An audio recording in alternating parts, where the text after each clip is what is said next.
자, 여러분 교재 모의고사 1회 실무 이론평가 이번 시간에 같이 풀어보겠는데요. 479페이지 보겠습니다.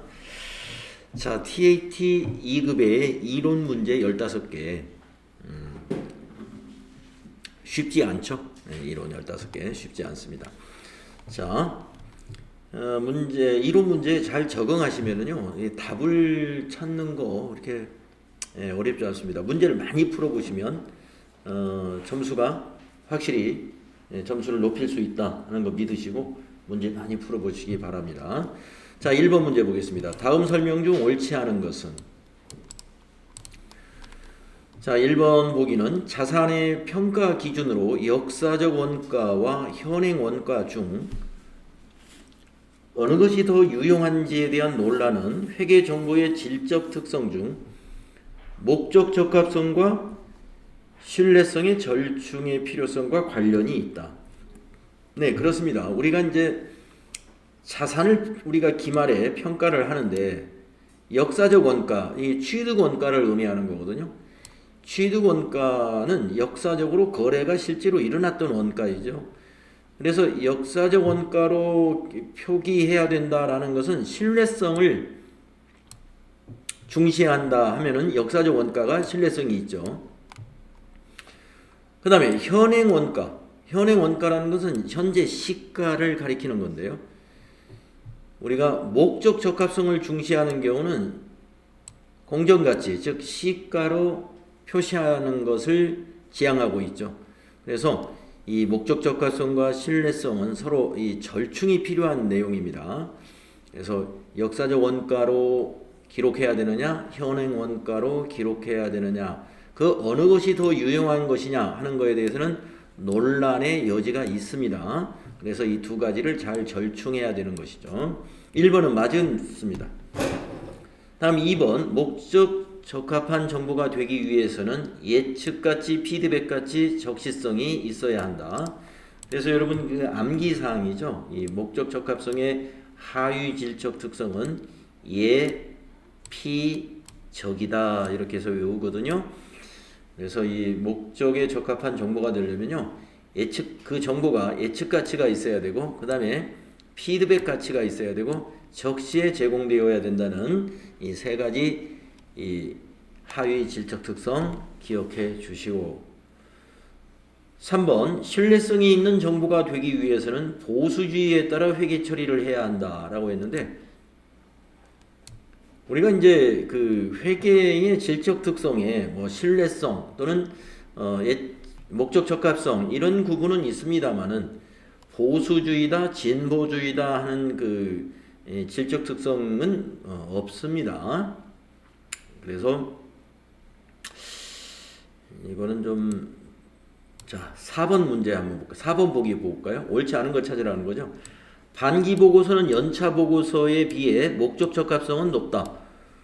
네, 반기 보고서는 바로 적시의 정보를 적용해 가지고 피드백 가치를 높이려고 하는 거거든요. 반기 보고서는. 그래서 이 적시성과 피드백 가치는 목적 적합성의 하위 질적 특성입니다. 따라서 반기 보고서를 우리가 제공한다는 것은 연차 보고서에 비해서 목적 적합성이 높다라는 내용과 관련이 있는 것이죠. 그래서 3번, 네, 3번 옳지 않은 설명이다 이렇게 보죠.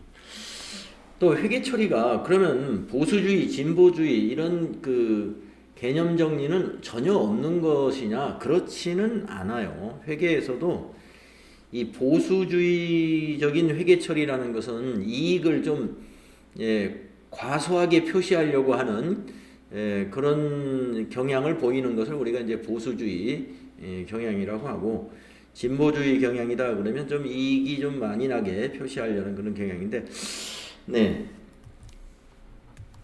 여기에는 해당이 없습니다. 그래서 3번이 옳지 않다. 다음 2번, 물가가 지속적으로 상승하고 재고재산도 꾸준히 증가하고 있는 경우에 당기의 손익계산서에 반영되는 매출 원가의 크기를 바르게 비교하고 있는 것은 어느 것이냐 됐습니다. 자, 물가가 지속적으로 상승하고 있을 때 이익이 손익계산서에 반영되는 이익이 아니고 매출 원가의 크기네요.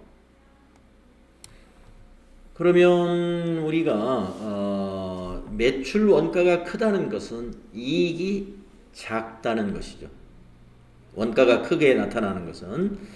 그러면 여러분 우리가 그 이익이 많이 나는 순서를 외울 때 선, 이, 총, 후 이렇게 되지 않습니까? 이익이 많은 순서가 선입선출법이 이익이 가장 많아요. 물가가 지속적으로 상승하고 있다면 우리가 재고자산의 크기에 따라서 매출 원가가 달라지기 때문에 우리는 선이총후가 이익이 많이 나는 순서입니다. 그러면 매출 원가 크기면 이거의 반대가 돼야 되겠죠. 이거의 반대 이런 조건이 돼야 돼요. 자, 그러면 한번 1번부터 보겠습니다. 이동평균법, 후입선출법이 이런 관계가 된다. 네, 이동평균법 여기 있죠. 후입선출법 여기 있죠. 자, 이런 관계 성립되죠. 즉 이동평균법보다 후입선출법이 원가가 크다라는 얘기입니다. 그렇기 때문에 이익이 적게 나타나고 원가가 커지는 거예요. 1번 맞았어요. 2번을 보시면 총평균법보다 이동평균법이 원가가 크다라고 했습니다. 그러면 총평균법이 여기에 있죠. 이동평균법이 왼쪽에 있어요. 지금 방향이 이렇게 되어 있는데 틀렸죠. 이렇게 돼야 되죠. 3번도 이동평균 선입선출법. 자, 이동평균 선입선출법. 이동평균이 더 큽니다. 이것도 방향이 이렇게 돼야 되고요. 후입선출법과 총평균법. 이것도 후입선출법 쪽으로 방향이 이렇게 되어야 되겠습니다. 네. 뭐 이런 문제. 선이총을 외워가지고 판단하시면 되겠어요. 1번이 답이 되겠습니다. 자, 다음은 3번 문제 보겠습니다. 다음 자료에서 갑 회사가 2021년 말 현재 재무상태표에 현금 및 현금성 자산으로 보고해야 할 금액은 얼마인가? 이런 문제네요. 현금 및 현금성 자산에 해당되는 것을 더해보도록 하죠. 자, 21년 12월 23일에 가입한 정기적금.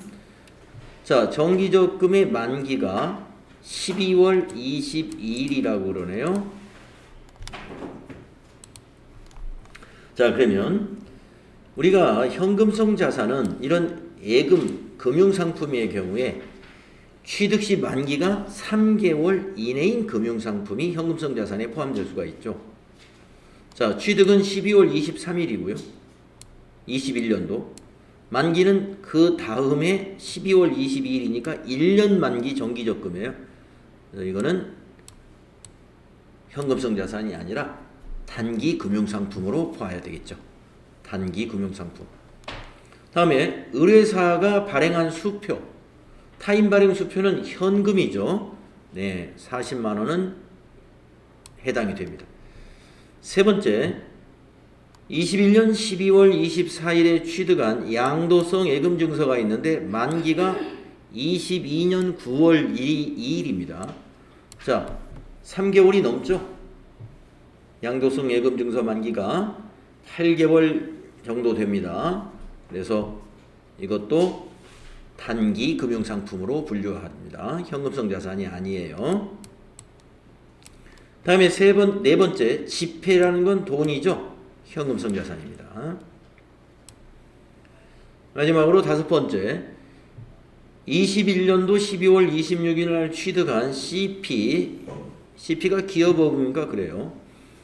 자, 만기가 2022년 2월 21일이기 때문에 자, 12월 26일 내년 1월 26일이 한 달, 2월 26일이 두 달. 네, 만기가 2개월 이내에 들어오네요. 취득 시 만기가 3개월 이내에 해당이 되므로 현금성 자산에 포함이 됩니다. 그래서 요 세 개가 되기 때문에 모두 더해 보시면 61만 원에 140이니까 201만 원 3번의 답이 되겠습니다.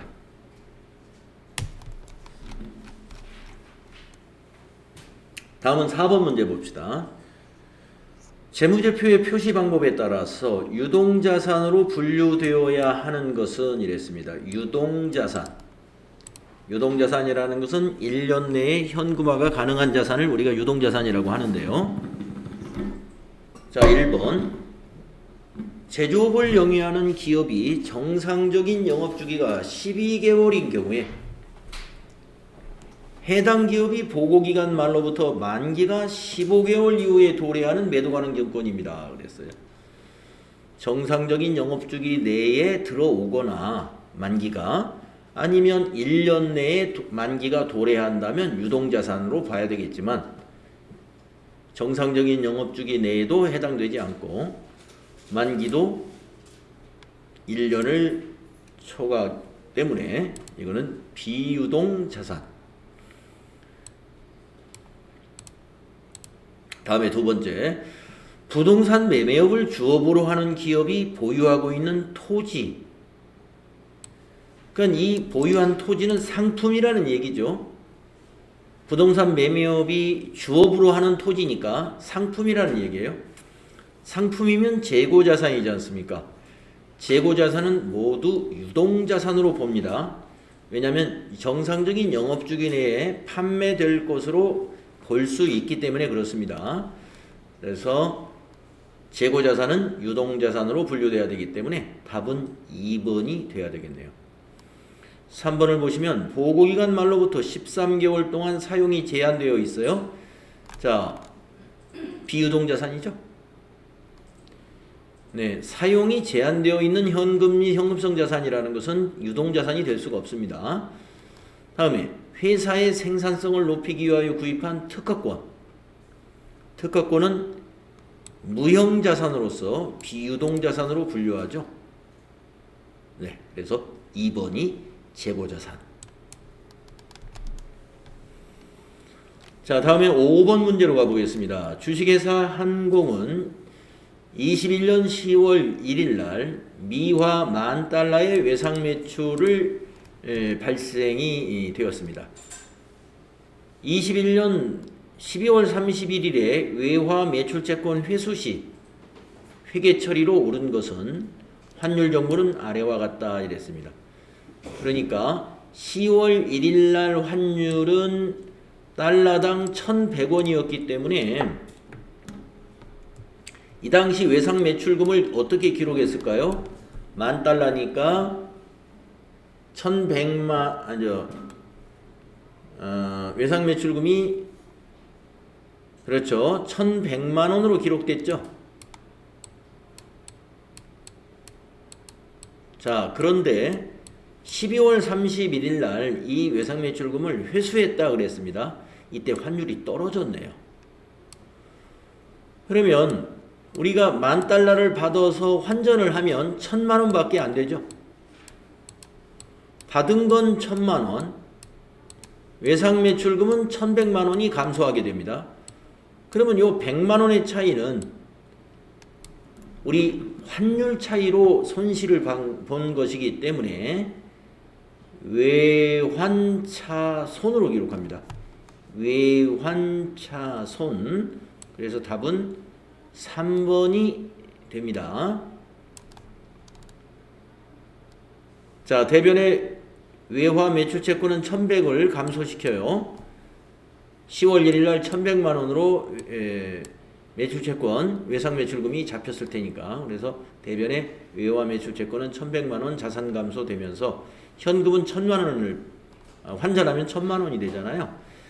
이 100만 원은 환율 차이이기 때문에 외환차손. 여러분, 외화 환산 손실하고 구분 잘 하셔야 되는데, 외화 환산 손실은 기말에 평가할 때 회수한 것이 아니라 만약에 기말에 외화 자산을 평가했다면 이때는 외화 환산 손실이 맞습니다. 그런데 이 문제는 12월 31일 날 외상 매출금을 받았다 이거예요. 받았어요. 그래서 회수할 때의 환율에 따른 손실은 외환차손 또는 이익은 외환이익 이렇게 표시합니다. 외환차익 이렇게 표시합니다. 답이 3번. 자, 6번 문제 보겠습니다. 주식회사 한공은 2020년 1월 1일 날 100만 원의 새 기기장치를 구입했습니다. 새 기기장치 추정 내용 연수는 5년이고 잔존 가치는 10만 원으로 추정을 합니다. 주식회사 한공은 7월 1일에 이 건물을 100만 원으로 처분을 합니다. 21년 7월 1일에. 그러면 1년 6개월 만에 처분을 하는군요. 20년 1월 1일에 100만 원에 취득해가지고 1년 6개월 지나서 21년도 7월 1일 날 100만 원에 처분을 했습니다. 주식회사 한공이 정액법을 사용하는 경우와 연수합계법을 사용하는 경우에 처분이익은 얼마일까요? 자, 먼저 정액법으로 한번 계산해 보겠습니다. 잔존가치 10만원, 그러면 90만원이 감가상각 대상 금액인데 5년으로 나누어서 계산기로 5로 나눠보면은 90만원을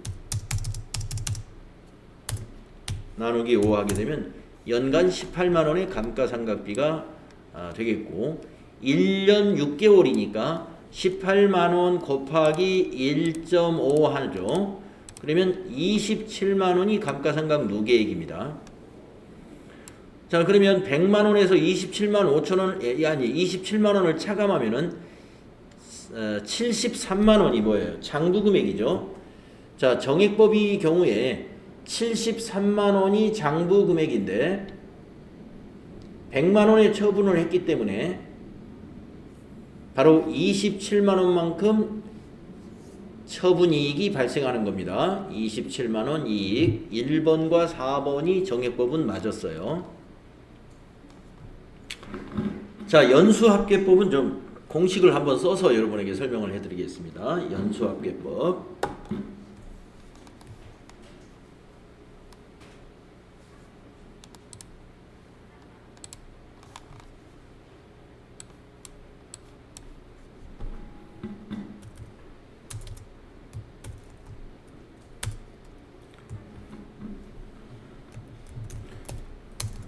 연수합계법.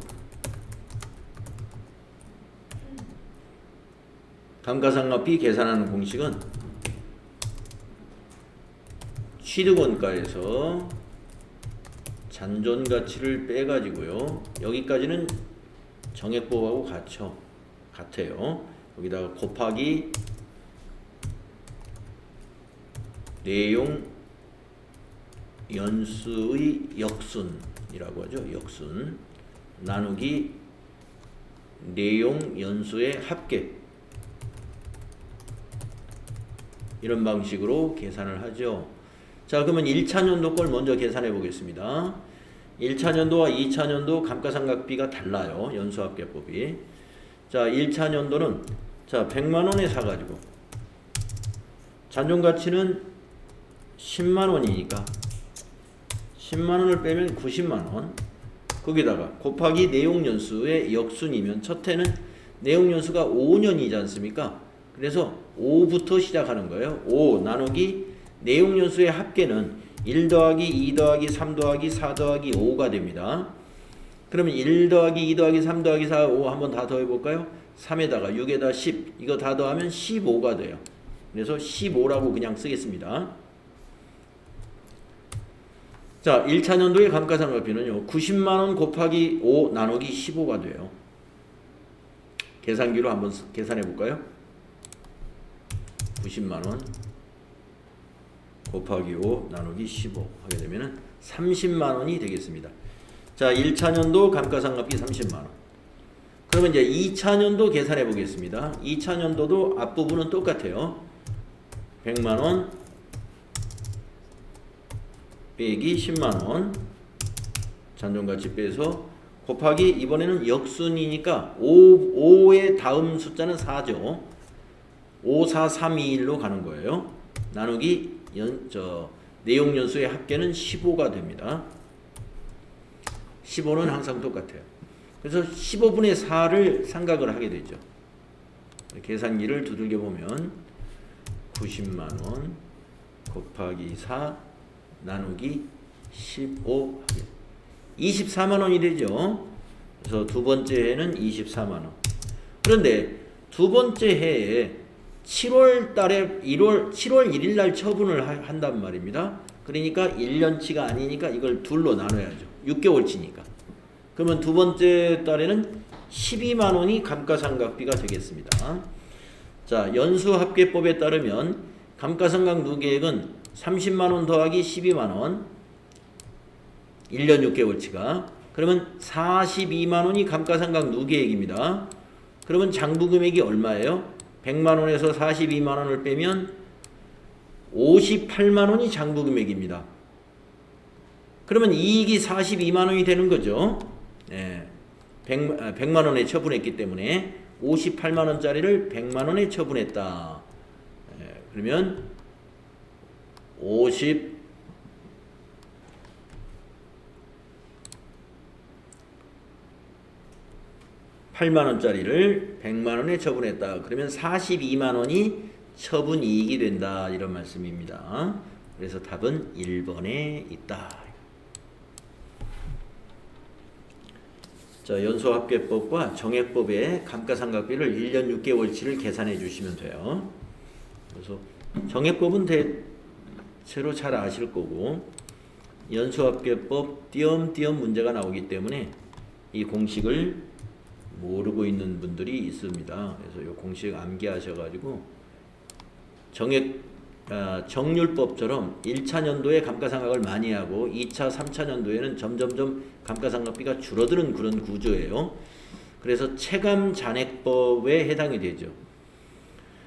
우리 감가상각 방법 중에 체감잔액법에 해당되는 것이 정률법과 연수합계법입니다.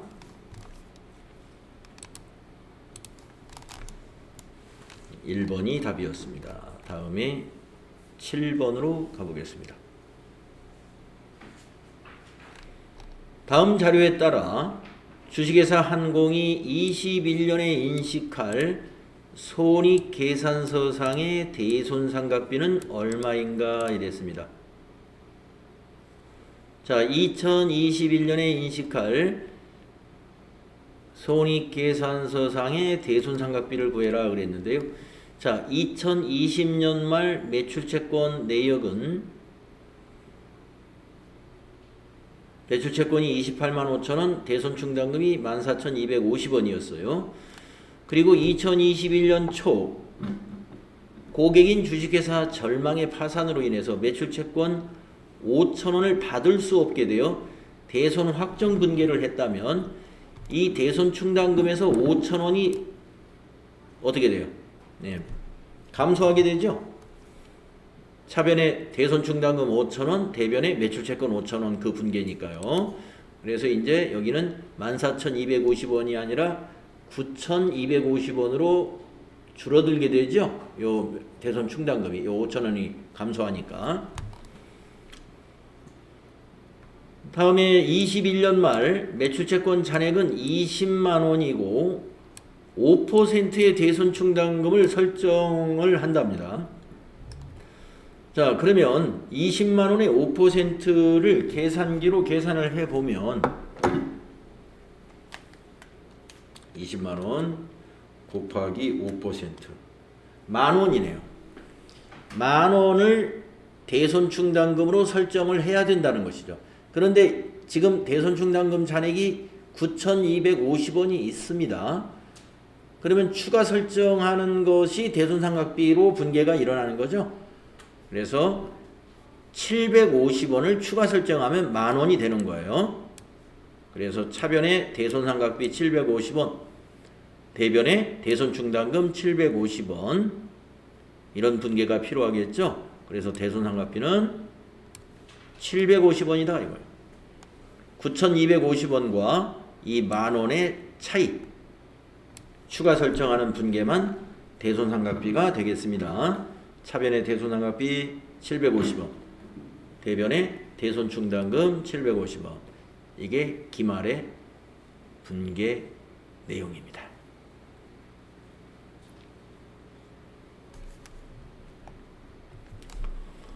자, 8번 문제 보면은요. 다음 중 내부 통제 제도의 목적에 해당하지 않는 것은 이랬습니다. 자, 내부 통제 제도의 목적은 세 가지가 있어요.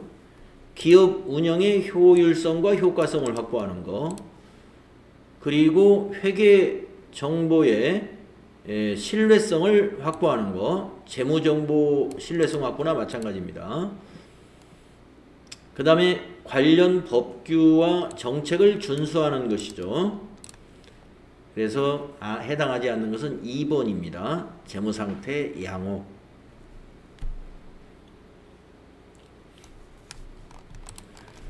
다음에 이제 여기 8번까지가 재무회계 문제이고요. 9번부터 3개는 이제 부가가치세 문제이죠. 부가가치세의 특징으로 옳지 않은 것은 다단계 거래세이죠. 일반 소비세 맞죠? 간접세 맞습니다. 소비형 부가가치세이죠. 소득형이 아니고 소비세이기 때문에 소비형 부가가치세이다. 그래서 옳지 않은 건 4번이 되겠습니다. 다음에 10번 부가가치세법상 재화와 용역의 공급 시기로 옳지 않은 것은 이랬는데요. 간주 공급은 재화가 사용 소비되는 때를 공급 시기로 봅니다. 상품권을 판매하고 그 후 상품권이 현물과 교환되는 경우는 재화가 실제로 교환되는 인도되는 시기, 그때를 공급 시기로 보는 거 맞아요. 3번 임대보증금의 간주임대료는 과세기간의 종료일입니다. 공급가액이 확정되는 때가 아니고 우리 간주임대료 여러분들 실무 문제에서 나올 때 전표 입력을 언제 해요? 며칠 날짜로 하냐면 과세기간 종료일 날짜로 우리가 전표 입력하잖아요. 간주임대료 14번 건별 매출로 해가지고 과세기간 종료일로 우리가 전표 입력했었죠. 그래서 3번이 옳지 않습니다. 장기할부 판매의 공급 시기는 대가의 각 부분을 받기로 한 때가 맞습니다. 자, 11번 부가가치세법상 면세에 해당하는 것이 아닌 것은 이랬어요. 분유, 분유나 액상 우유도 면세입니다. 아기들 때문에. 주택을 임대하는 거 면세입니다. 도서를 대여하는 거 면세입니다. 생수는 과세죠. 수돗물은 면세이지만 생수가 과세이기 때문에 4번이 아니다. 답이 되겠습니다. 다음에 다음 중 원천징수에 대한 설명으로 옳지 않은 것은 이랬어요. 여기서부터 이제 소득세 문제이죠. 복권 당첨 소득, 기타 소득이죠. 무조건 분리과세하죠. 맞았습니다. 1번은. 2번 직장 공제의 초과 반환금, 이자 소득이죠. 조건부 종합과세가 아니라 이것도 복권과 마찬가지로 무조건 분리과세합니다. 그래서 옳지 않은 건 2번이 되겠습니다. 직장 공제의 초과 반환금은 이자 소득에 해당이 되고 무조건 분리과세되는 내용입니다. 3, 4번 맞는 거니까 한번 읽어봅시다. 부가가치세 면세 대상 인적 용역을 제공하는 경우에 수입금액의 3%를 원천징수한다. 네, 부가가치세 면세 대상 인적 용역이다 그러면 교육 용역 같은 거죠. 네, 그래서 이때 3% 원천징수합니다. 다음에 금융소득이 연간 2천만 원을 초과하는 경우에는 원천징수 후에 종합소득에 합산된다. 그렇습니다. 네. 그래서 우리가 이 금융소득이 바로 이자소득이나 배당소득을 가리키는 거예요. 그래서 요즘같이 저금리 시대에 연간 2천만 원의 이자 소득이 있다 그러면 그 금융자산 규모가 굉장히 많은 사람이죠. 그래서 2천만 원까지는 분리과세를 선택해줘요. 네, 분리과세를 일장일적이 이게 잘된 것인지 뭔지 모르겠는데 아무튼 금융소득에 대해서 굉장히 이거 제가 보기에는 혜택을 많이 주는 거예요. 분리과세 금융소득 2천만 원까지 분리과세를 적용한다는 건 이것도 내려서 그랬습니다. 옛날에는 4천만 원까지였어요. 4천만 원까지. 그래서 이 금융자산에 대한 소득에 대해서는 좀 과세를 할 필요가 있기 때문에 이걸 지금 하향으로 2천만 원으로 내렸습니다.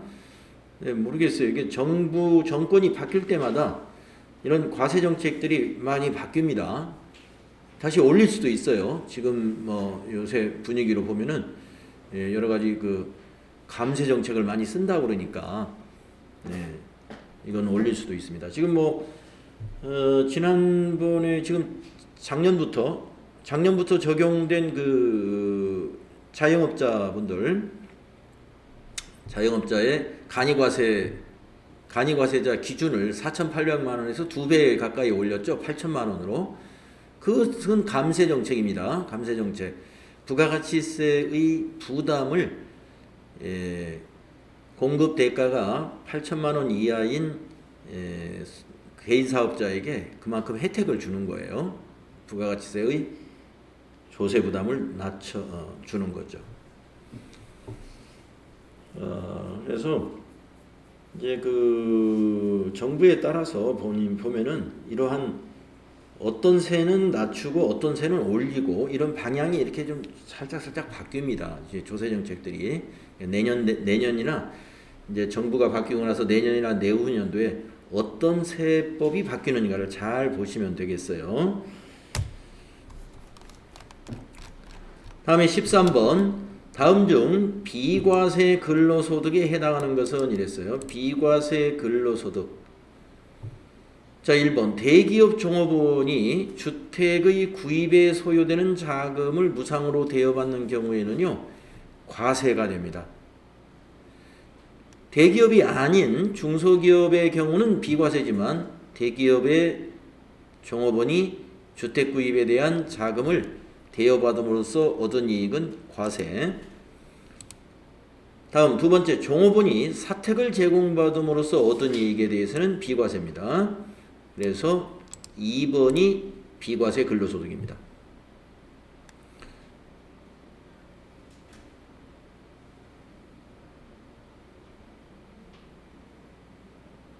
시간외 근무수당 이것도 비과세 아닌가요? 이거는 다만 시간외 근무수당은 생산직의 경우에만 적용이 되죠. 그러니까 앞에 생산직 사원은 시간외 근무수당 했으면 이제 비과세가 되겠지만 그냥 시간외 근무수당이니까 근데 시간외 근무수당 하면은 비과세로 봐야 될 텐데. 그 다음에 4번 출자 임원이 사택을 제공받음으로써 얻는 이익. 출자 임원이기 때문에 과세입니다. 이거는 13번은 답지에는 어떻게 되어 있을까요? 네? 그러면 저기는 시간의 근무수당은 과세로 본 거죠? 자, 실제 시험에서 만약에 이렇게 나오면 좀 논란이 될 수가 있어요. 왜냐하면 우리가 시간의 근무수당은 일단 비과세로 보는 게 맞아요. 그러면 프로그램에서는 그게 사원 등록에서 사무직으로 돼 있으면 과세 처리하고, 그리고 사원 등록에서 생산직에 시간의 근무수당을 여로 되어 있으면 이게 비과세가 되고 이렇게 되는 거기 때문에 시간의 근무수당 항목은 일단 비과세 항목으로 보는 게 맞는데 이렇게 만약에 문제가 2개로 나오면 좀 확실한 걸로 답을 찍는 게 맞겠습니다. 2번에는 무슨 토달 내용이 없어요. 그러나 이제 3번은 약간 그런 게 있죠. 사무직은 과세이기 때문에. 보기를 이렇게 내는 건 좀 그런 것 같고요. 그 다음에 14번 특별세액공제에 해당하지 않는 것은. 자, 여러분 특별세액공제 4가지 우리 기억하시죠? 보험료, 교육비, 의료비, 기부금. 네 가지입니다. 그래서 의료비, 교육비, 기부금, 그 다음에 보험료가 4가지가 되겠는데 4번이죠. 이 그 신용카드 사용 금액은 세액공제가 아니라 소득공제 항목입니다. 소득공제. 자, 마지막으로 15번 문제 보시면 소득세법상 다음의 기타 소득 중 무조건 분리과세가 되는 항목의 합계는 얼마냐? 네, 기타 소득 중에서 네, 아까 그 복권 당첨금 어떤 보기에 있었죠? 네. 자, 한번 보겠습니다. 1번 상훈법에 따라서 훈장과 관련해서 받는 상금은요, 이거는 분리과세가 아니라 비과세입니다. 비과세. 우리가 그 법률에 따라서 받는 상금은 비과세 처리예요. 과세를 안 합니다. 그러니까 원천징수가 없어요. 자, 2번 복권 당첨 금액. 요게 무조건 분리과세죠. 다음에 3번 분실물 습득 보상금이라고 그랬어요. 네, 이거는 조건부예요. 네, 분실물 습득 보상금? 네, 분실물 습득 보상금은 원천징수를 안 하기 때문에 이건 무조건 종합과세네요. 무조건 종합과세.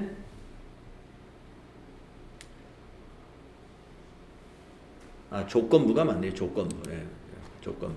네, 죄송합니다. 요거 조건부 분리과세입니다. 그 다음에 4번 서화의 양도에 따른 소득. 자, 서화 골동품 기억나시죠? 혜택을 많이 줘요. 여기에. 예, 무조건 분리과세 해줍니다. 서화 골동품. 이 서화 골동품을 왜 또 무조건 분리과세 해주는지 이것도 좀 세제 개편 좀 주장을 좀 할 필요가 있어요. 이런 부분도. 예, 무조건 분리과세 하니까 우리가 자본가들이 여기에 투자 많이 하잖아요. 필요경비 90% 인정해주고 과세 표준이 10%밖에 안 돼요. 그리고 무조건 분리과세니까 다른 소득하고 합산 처리도 안 되고 하니까 굉장히 세제 소득세법상 혜택을 많이 주는 게 서화골동품 쪽이에요. 자, 그러면 두 개를 합치면 되겠습니다. 복권하고 서화골동품 800만 원이 답이 되겠네요. 15번은 2번이다 이겁니다.